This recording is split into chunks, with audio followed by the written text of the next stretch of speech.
तो हम बात कर रहे थे स्ट्रेटजीज इन प्रॉब्लम सॉल्विंग, यानी कौन कौन सी स्ट्रेटजीज हम अप्लाई कर सकते हैं प्रॉब्लम को सॉल्व करते वक्त। एक जनरलाइज तरीका हम बता रहे हैं। जैसे हमने स्ट्रेटजी 1 के साथ कर लिया था, जिस which is the reverse order, यानी रिवर्स से हम क्वेश्चन की तरफ आए और हमने उसको सॉल्व कर लिया। अब हम देखते हैं कि अगर हम सपोज कर लें सपोजिशन मेथड यानी बाय यूजिंग अलजेब्रा, यहाँ से मैं क्वेश्चन को कॉपी कर लेता हूँ बिकॉज क्वेश्चन हमें रिक्वायर्ड है, हम दोबारा से इस क्वेश्चन को यूज करने जा रहे हैं। ठीक है, चलें एग्जैक्टली यहाँ से मैंने इस क्वेश्चन को कॉपी कर लिया और अब यहाँ पे मैं इसको यूज करूंगा। चलें जी, ये मेरे पास स्क्रीन पे मौजूद है क्वेश्चन। ठीक है, अब इसको मैं किस तरह से सॉल्व करूंगा ये भी आप देख लें जरा। ठीक है, अब इसको भी हम देखते हैं। थोड़ा सा मैं इसको ड्रैग अप करता हूँ एंड देन ड्रैग, सॉरी यहाँ पे लेफ्ट पे चलते हैं। चलें, अब इस क्वेश्चन को किस तरह से सॉल्व करेंगे, सेकंड मेथड। अब कह रहे जी कि हमें क्वेश्चन समझ है कि हर मंथ जो है लिम जो है 1/3 प्लस $200 जो है 1/3 ऑफ हिज टोटल सैलरी, यानी 1/3 हमें नहीं पता 1/3 ऑफ हिज टोटल सैलरी कितनी है, लेकिन इतनी सैलरी वो देता है, इतनी सैलरी प्लस $200 मोर वो देता है अपने हाउस लोन पे। अब जो बाकी बच जाती है उसमें से 400 अगर निकाल दें तो उस, यानी बाकी जो बच जाती है उसका उसके हाफ में से 400 निकाल दें। लेट्स सपोज अगर बाकी 100 बच जाती तो 100 का बाकी लेट्स सपोज 1000 बची थी तो 1000 का हाफ कितना हो गया 500। 500 में से 400 निकाल दें तो हम यूं कह रहे हैं कि ये रिमेनिंग है वो यूज करती है डेली एक्सपेंसेस के, और जो बाकी उसके पास बच जाते हैं उसमें $800 जो है वो यूज करती है अपने अपने वो यूज करता है अपने बच्चे की एजुकेशन के ऊपर, और $500 जो उसकी सेविंग है।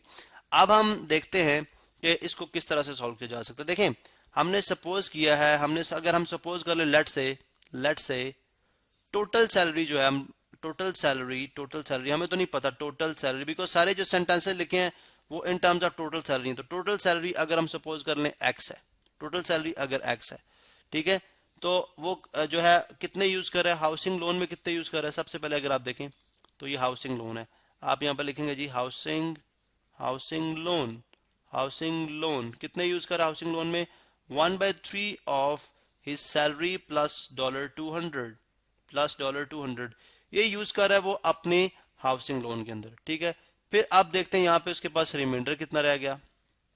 ठीक है, ये है उसके पास रिमाइंडर यानी बाकी पैसे कितने रह गए। बाकी पैसे हमने देखा कि x अगर उसके पास टोटल पैसे थे तो x माइनस 1/3 x प्लस $200 करेंगे। ठीक है, प्लस 200 करेंगे तो आपके पास रिमेनिंग भी उसके पास, यानी उसके पास जो रिमेनिंग पैसे थे, सॉरी यहाँ पे ब्रैकेट यूज करेंगे बिकॉज $200 जो है वो लाइक ये 2 टर्म्स पे कंप्राइज कर है। तो आ जाएगा जी x माइनस 1 यानी x/3 -200। ठीक है, तो यहाँ पे अभी डॉलर बेशक आप सिंबल ना भी यूज करें, आप सिंपली स्ट्रेट लिखते जाएं। इसको भी 3 करें, इसको भी 3 से मल्टीप्लाई करें, या डिनोमिनेटर्स इक्वल कर रहे हैं, इसको भी 3 कर दें, और इस या बल्कि इसको करने की जरूरत नहीं है, इसको 200 रहने दें। तो 3x माइनस एक्स कितना हो जाएगा 2x ओवर 3 -200 ये रिमाइंडर है। अब रिमाइंडर में से हाफ, यहाँ पे अगर आप देखें तो रिमाइंडर में से डेली एक्सपेंसेस उसके कितनी है। सबसे पहले देखें जी डेली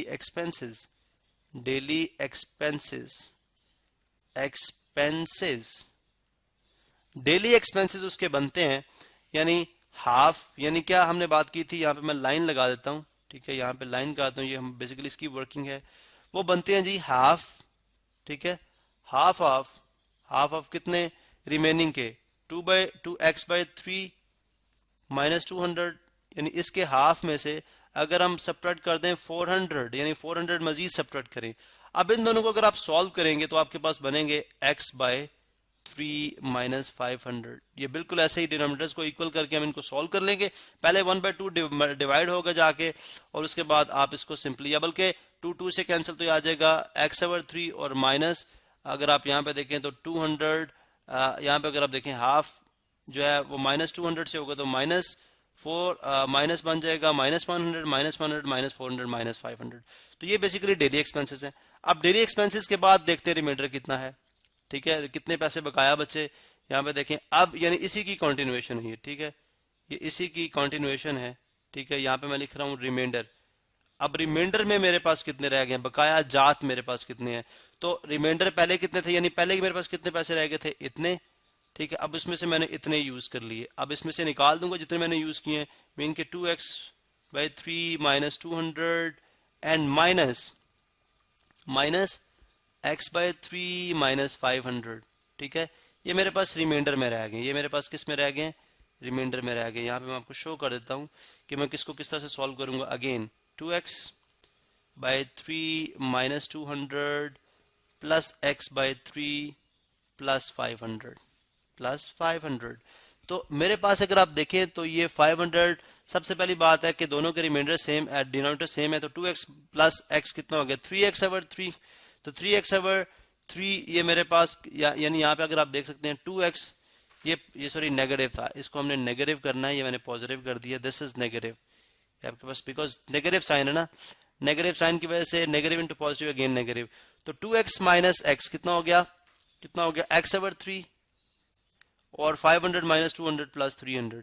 अब ये जो 300 है इसके अंदर, यानी ये जो आपके पास पैसे आए हैं, ठीक है, ये रिमाइंडर है, इसके अंदर आपके पास दो चीजें शामिल हैं। नंबर 1 $800 एजुकेशन पे जो लगा रहा है अपने बच्चे की एजुकेशन पे, एजुकेशन में जा रहे हैं, ठीक है, और सेविंग कितनी है, $500 जो है वो क्या है, सेविंग है, $500 सेविंग है। अब यहाँ पे अगर मैं इस इक्वेशन को यूज करते हुए इसको सॉल्व करूंगा तो बहुत आराम से कर सकता हूँ, बिकॉज आई नो कि x बाय, यानी ये जो x बाय 3 प्लस 300 है, ये किसके इक्वल होगा $800, यानी इसकी प्लस 500, ये दोनों चीजें इक्वल है, यानी ये सारी की सारी वो पैसे जो कि अपने बच्चे के एजुकेशन और पे लगा रहा है वो सेव कर रहा है, तो सेविंग प्लस एजुकेशन बनते हैं ये। अब यहाँ से अगर आप देखें तो x बाय 3 इधर ऐड हो, 300 इधर ऐड हो रहा है, दोनों तरफ सब्ट्रैक्ट होगा, तो 800 प्लस 500 माइनस 300, तो ये आ जाएगा 1000, x बाय 3 कितना आ जाएगा 1000, तो x यहाँ पे डिवाइड हो रहा है, उधर जाके मल्टीप्लाई हो जाएगा, तो x किसके इक्वल आ जाएगा, यहाँ पे अगर आप देखें तो x will be equal to 3 multiply by 100 is equal to, sorry ये 1000 था, ठीक है, 1000 की हम बात कर रहे थे, 8 प्लस 5 13 माइनस 300, ठीक है, 1000, तो 1000 मल्टीप्लाई बाय 3 कितना आ जाएगा 3000। तो चाहे आप देखें, आप जिस मेथड से मर्जी इसको सॉल्व करें, चले अगर मैं डॉलर यहाँ पे लगा दूं तो x कितने है, तो उसकी टोटल सैलरी कितनी है 3000, बिकॉज हमने x सपोज किया था कि x उसकी टोटल सैलरी है, x उसकी टोटल सैलरी, तो 3000 इस केस में भी 3000 आ रही है, और जब जो हमने रिवर्स मेथड से किया था इस केस में भी हमारे पास 3000 आ रही है। तो इस तरह से आप देखते हैं कि हम अपनी रूटीन में जो प्रॉब्लम्स होती हैं उनको सॉल्व करते हैं।